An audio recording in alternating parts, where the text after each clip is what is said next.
Ayed, great to be with Yeah, you. great to be with you too, Seth.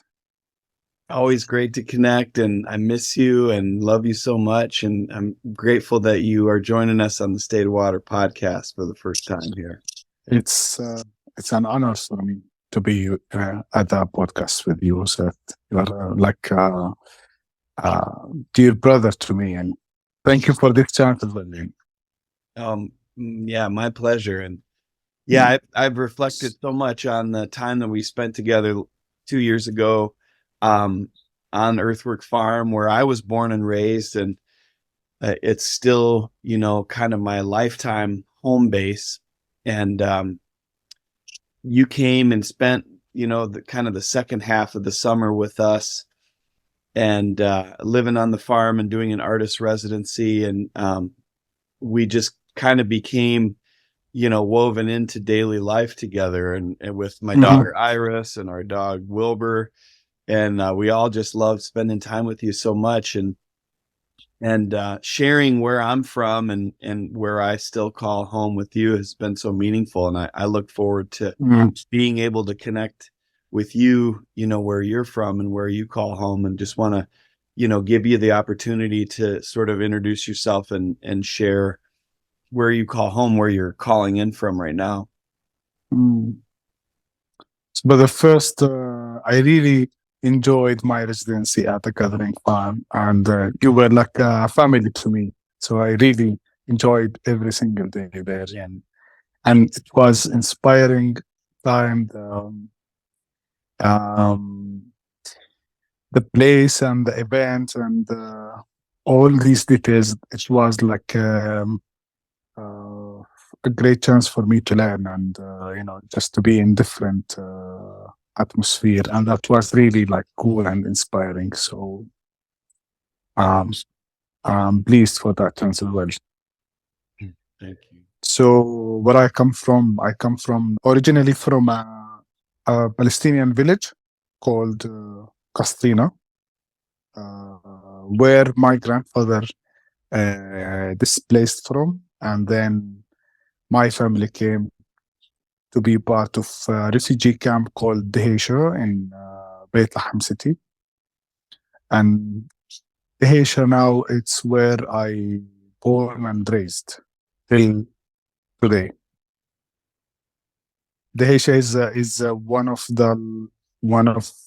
the largest three refugee camp inside Bethlehem city, and there's around 12,000 people live in the Haitian refugee camp. And um, my family and other families are like still have the hope, to a displaced from the refugee camp and return back to our original homeland and our towns one day, hopefully. And so all my experience, all my understanding based from the growing in in this refugee camp, which for me it's like I was confused for for during a time of my life if this refugee camp is a home or it's just a, a place where where I live.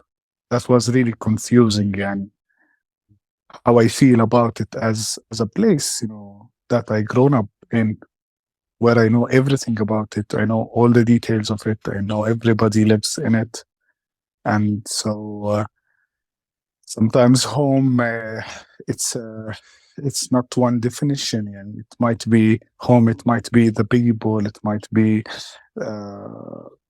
yeah, neighbors and the family where you would love to be close to. Mhm. Mm. So your work as an artist, it it covers so much ground in terms of the mediums that you've used. You've done murals, you've done large scale murals, and you've done paintings, drawings, video, photography, sculpture, music. And as an artist myself, I really gravitate to your work, and I really relate to some of the themes that you've explored. As a songwriter, a lot of times I'm sort of alchemizing what I go through, what I've gone through in life, working with identity, my place in society, trying to work with my trauma, create work that raises questions that help people think about their own role in society, their own identity, culture.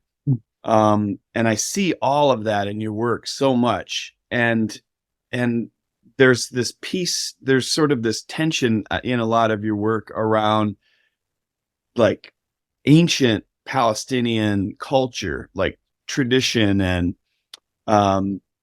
then sort of the challenge of the occupation on your people, on you, the trauma, the violence of the occupation, both generationally and individually for you.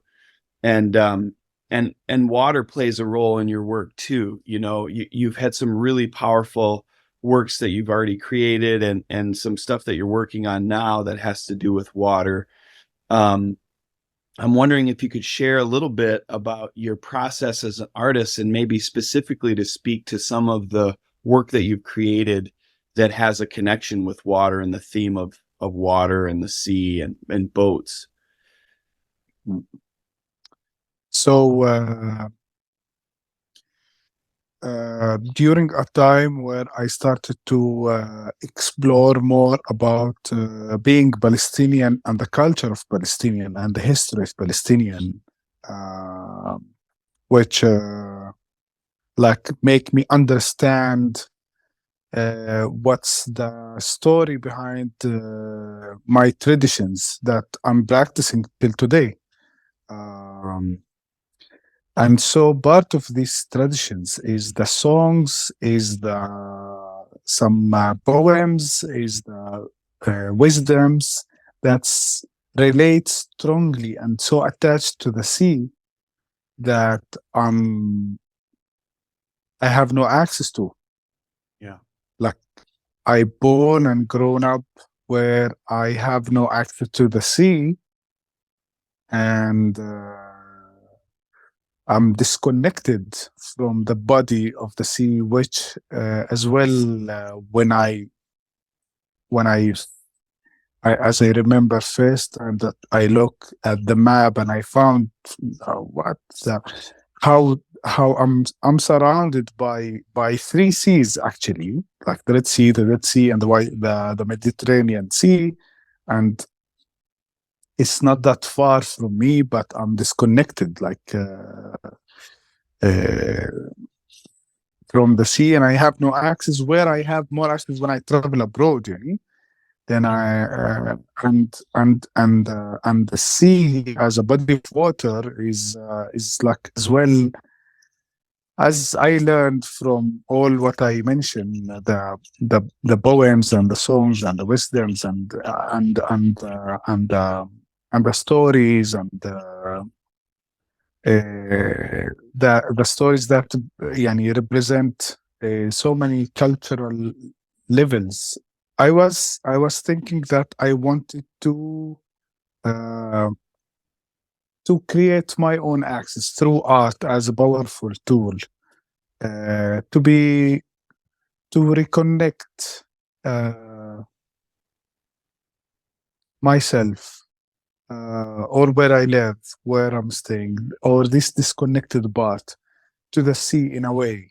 So I make this art project that inviting anyone to who can ever like bring some of seawater, and this process of having lots of bottle of waters from different seas around the world, it's because people really like reacted more than I expected. I was like expecting to have like 10 or maximum 20 bottle of water from the sea. Then like from the first month I started to receive like tens of bottle of waters. Then I had like more than 300 bottle of waters from so many different places, um, and I gathered all this water in one clear bag, and I call it sea package because that name is as well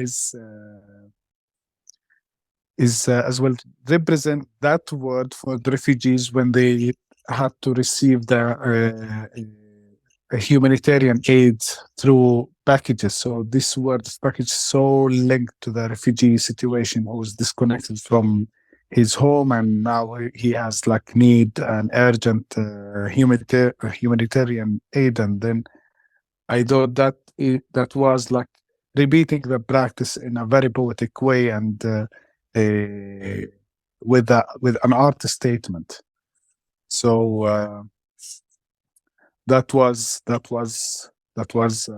one project that I worked on for almost like 1 year, and then the artwork was like a giant bag of seawater inside, and as well that bag that has seawater inside.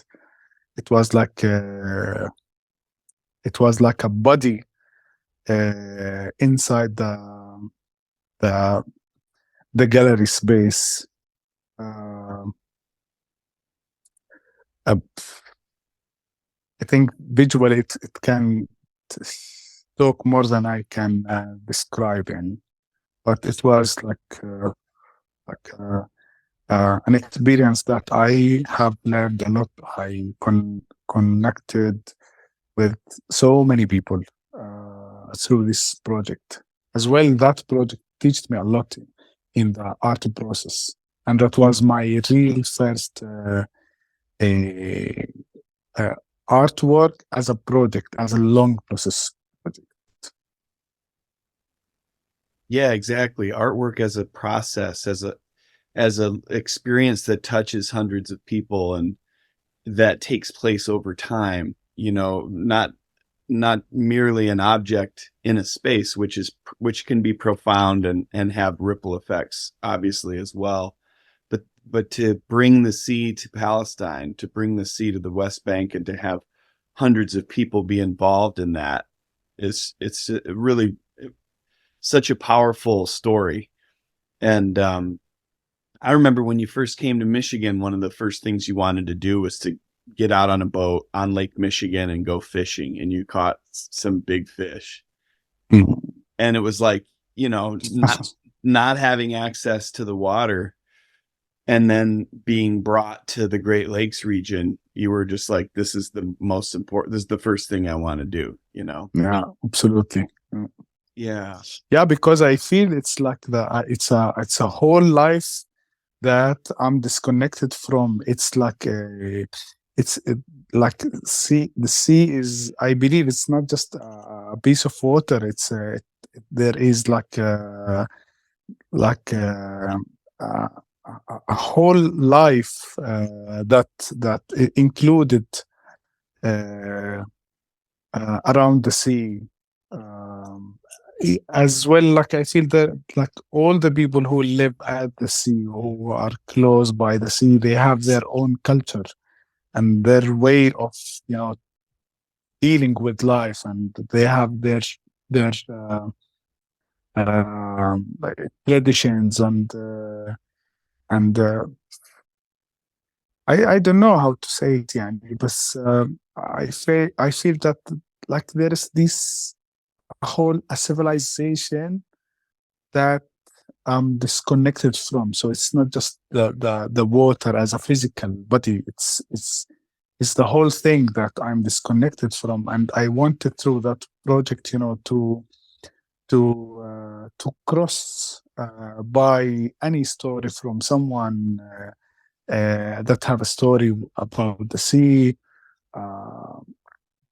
And there was like a huge net of connection with so many different people who like to share their stories or experience or opinion about the sea. And then the different layer of the project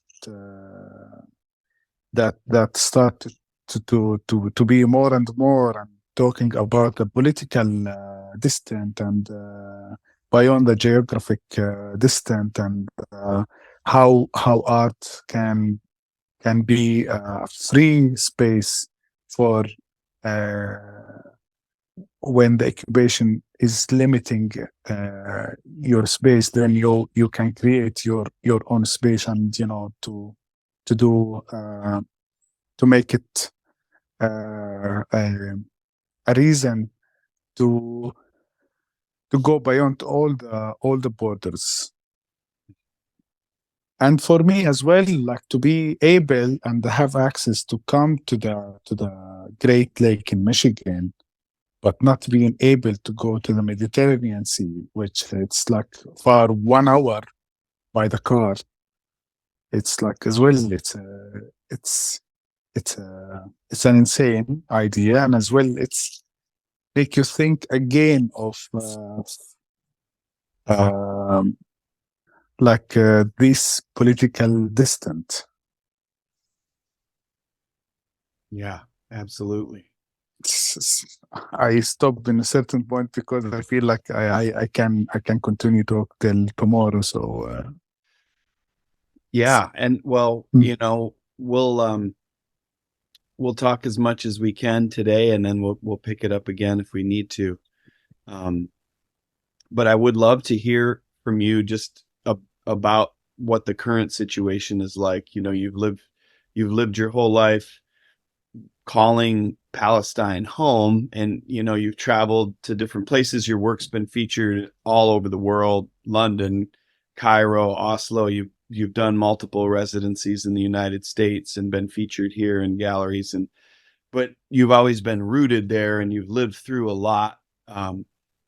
And in the last 110 days, it has gotten to be completely horrific on a whole other scale.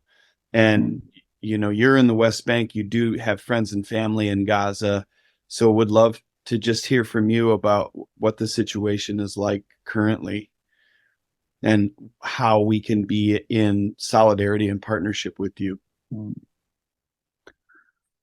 well, I would like to start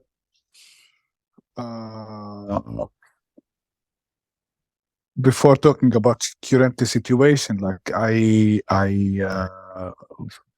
grown up as a child in a refugee camp where it's surrounded by fence and there is military group that is keep entering the camp every single day, arresting, beating, and that image was for me like familiar and part of normal thing to see till uh, till the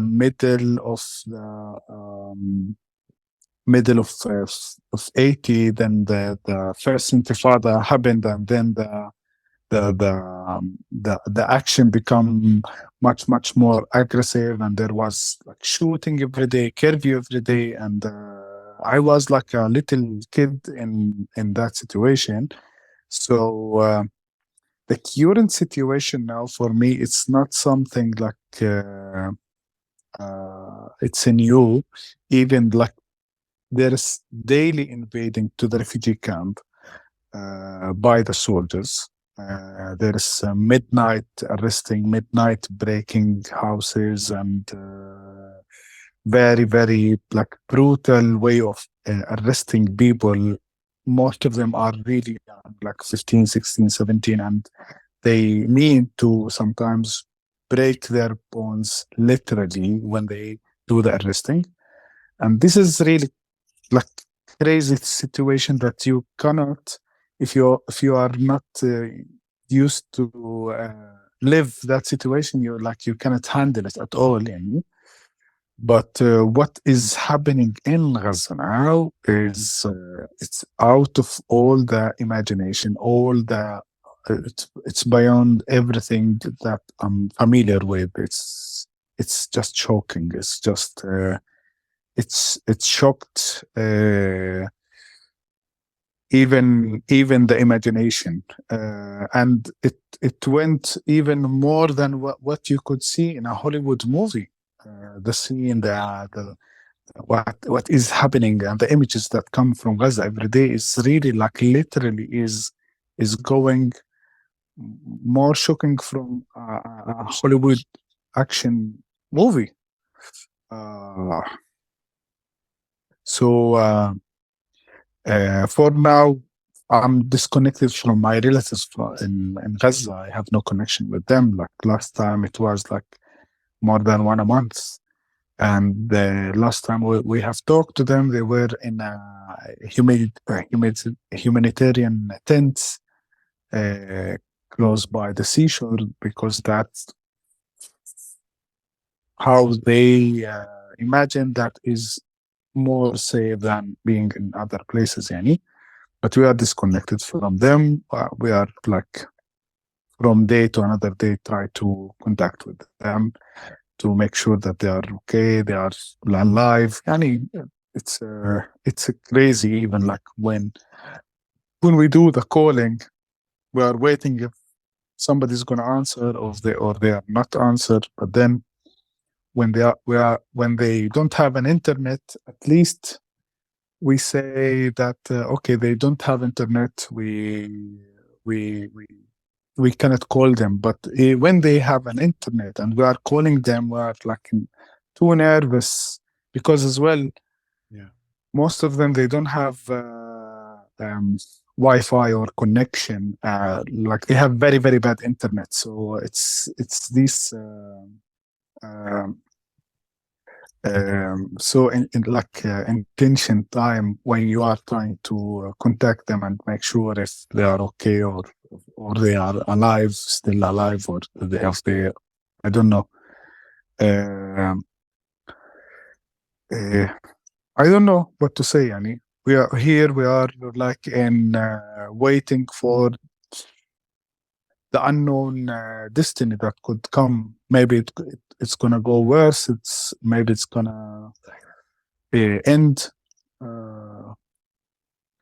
We don't know. That's what we hope and what we pray for is all of that to be end, yani, today before tomorrow. Yeah. We do too. We're thinking about you every day. And, water is this element that connects us all. Water is life. Water is one of the most basic human rights. And absolutely. And water has been weaponized over and over again through the decades in this occupation. And 110 days ago, it was one of the first things to be used in this war. It is cutting off water access and causing mass suffering and desperation. And you're in a position where you're an hour away from your relatives and you can't bring them water. And so it connects with just our basic humanity, our shared humanity, and our need to work for collective liberation and for shared basic human rights across all of these borders and all of these oppressive systems that people have to endure. And I thank you for taking time with us today.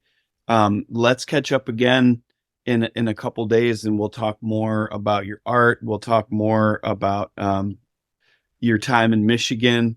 I'll never forget jumping off that bridge into the Manistee River. Yeah, me too. College. That was really cool time. That was really cool. And yeah, and just also, sharing this piece of art as a tool to raise awareness, a tool for building movements for liberation, and also as a tool for people to not just consume culture, but to participate in culture and create culture. So I look forward to part 2, and thank you so much again, Ayed, for the work that you do. And for sharing your story with us here. My pleasure, Seth. It's always really nice talking to you. Wonderful. Thank you. Thank you for that chance. Thank you, Yeah. brother.